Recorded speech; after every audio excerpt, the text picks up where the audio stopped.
Robinhood Radio presents award-winning author John Neufeld with Side Effects. Millions of Americans, young and old, stayed up late one night in 2008 to watch Barack Obama become the first black president and his family to govern the United States. Many people watched with tears in their eyes, disbelieving, joy, and fury. Mr. Obama enjoyed what we call a brief honeymoon. Less than a year later, as he addressed Congress, the president's speech was interrupted by a single shout of, "You lie!" End of honeymoon. Joe Wilson, an unknown representative from South Carolina, ended politics as we'd known it, a civil exercise in which people of different opinions tried to find paths through the thickening underbrush of the partisan forest in order to cut, build, maintain, and honor our nation. Between that night in D.C. and the inauguration of Donald Trump as president in 2017, daily life and the currents of its stream, roiling, flooding, overwhelming, turned what we had been working hard to make, clear, cool, refreshing water, into sludge. We have not recovered. We began writing about politics when we could no longer stand what we were reading about American politics. It seemed that everywhere we looked, at federal offices, state capitals, even local infighting, what we had for so many years taken for granted as American was being shattered, rendered less than we could ever have imagined. In a word, we were angry. In a few more, disappointed, frightened, derisive, appalled. This began in 2011, well before our current chief executive ascended his throne. Two ideas motivated us. One, we were, after all, an ordinary citizen, period. How we saw the developing world would either correspond to others' views, bystanders, concerned, active under duress. If not, dialogues would ensue, which would be all to the good. Two, we are and have been a professional writer.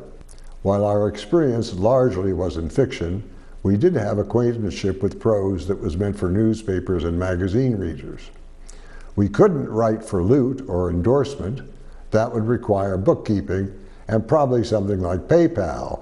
We're not that smart or patient. What makes us particularly happy about this blog experience is the number of readers we have from around the world. Not in alphabetical order.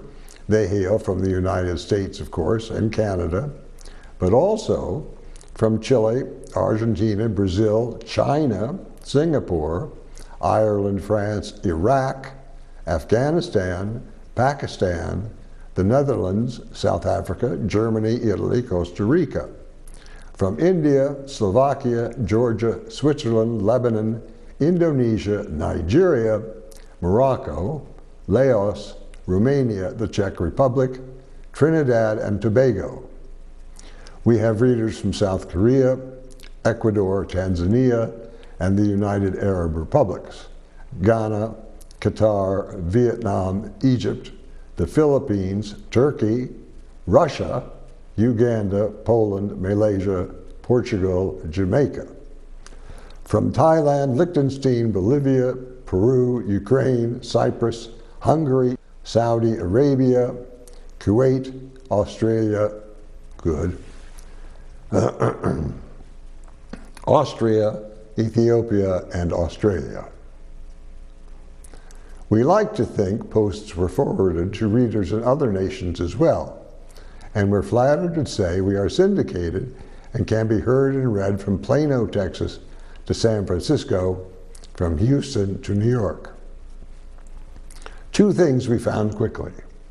Those readers, listeners most likely to comment, argue, had almost no positive plans or sentiments. These men and women were angry, certainly, and ready to do battle. What we had in mind was a little more civil, more thoughtful, more conversational. The second discovery, and more surprising, was that our own views of personalities and deeds changed, often.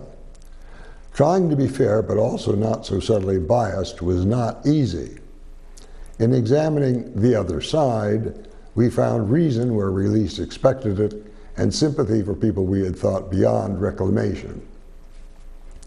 This is now August 2019. Russia, healthcare, drilling, budgets, taxes, Medicaid, and Donald, always and forever. Jared and Ivanka, Don Jr., Eric, Melanie, and Tiffany, and Barron. Russia, voting rights, education, the NIH, Rex, or maybe not, tension, internecine warfare, international worry, Brexit, Iran, Saudi Arabia and Yemen, the CIA, Russia, the FBI. The leaks, far from accidental and propelled in many cases by the same kinds of anguish and dismay we feel, remarkably, the mantra jobs, jobs, jobs seems to fade a little every day in favor of protecting a president whose base feels it is too often taking it on the chin.